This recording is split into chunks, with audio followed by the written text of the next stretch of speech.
Hello mga ka-reels, gagawa tayo ngayon ng DIY Christmas decoration na project ng aking anak. Okay, tayo na yung gagawa mga ka-reels. Hindi na tayo bibili sa labas. Pwede naman gawin yan sa bahay. Basta lang, creative ka lang at yung mga bagay na nandyan sa ating bahay, yun ang gagamitin natin. So una, gagawin natin dito is magkakat muna tayo ng mga bilog, mga makukulay na bilog, kasi nga Christmas dapat magkukulay ang Pasko. So hindi talaga dyan yung katabi ko pa nga yung nasa harapan ko pala yung anak kong babae. So siya yung nagbibigay ng instruction sa akin. Ano yung gagawin ko? Gusto niya kasi maganda. Gusto niya kasi yung papa niya ang gagawa ng project niya. Ayaw niya yung mama niya. Siguro yung mama niya, yun yung yung mga assignment niya, yun yung gusto niya. Pagdating naman sa dito sa mga project, ako yung palaging tinatawag na anak ko. So, yan talaga.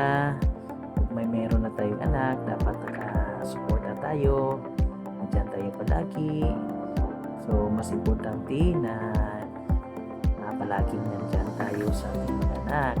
So, lalo na pag kailangan tayo ng ating mga anak sa mga ganitong bagay. Ito na pala kita nyo mga kalil. So medyo nabubuo ko na yung project niya. Ito nyo, So medyo maganda siya. Mga bilog-bilog lang yan na mga magkukulay na bagay.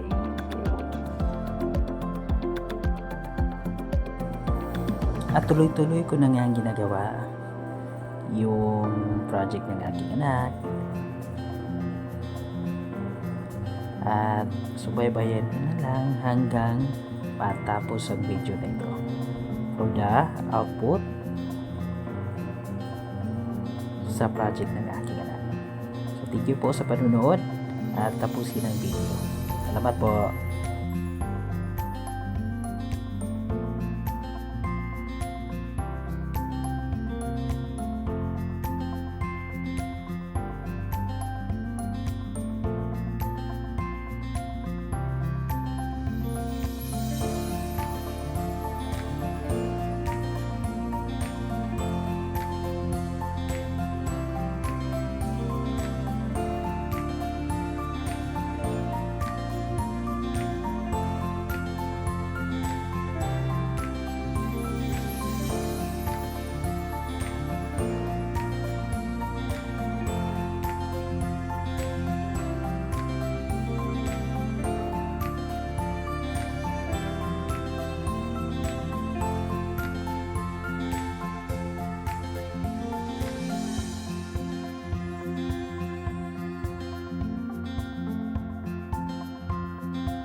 There you are.